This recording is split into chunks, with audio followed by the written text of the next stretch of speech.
So, projek-projek yang berlandaskan teknologi 100% ni, dia adalah teknologi-teknologi yang boleh drive sesuatu coin. So, berkenaan dengan Shiba. Shiba dia adalah salah satu coin yang memang konsisten saya cerita. Tapi, Shiba saya bukan bercerita sebab dia adalah memes coin semata-mata.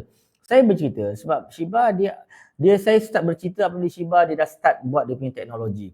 Dia sekarang dia ada bone swap, dia ada Flash, dia ada dia punya Shibarium. So, projek-projek yang berlandaskan teknologi 100% ni, dia adalah teknologi-teknologi yang boleh drive sesuatu coin.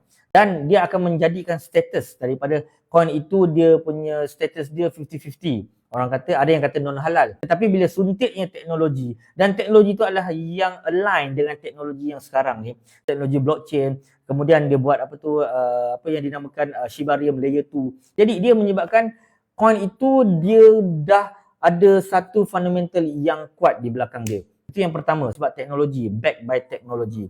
Yang kedua, Shiba dia menggunakan saya baru baca tadi dia baru burn lebih kurang dalam 630 million dia punya supply. 630 million dia punya supply, dan itu disebabkan itulah dia punya harga dia spike kau-kau. Okay?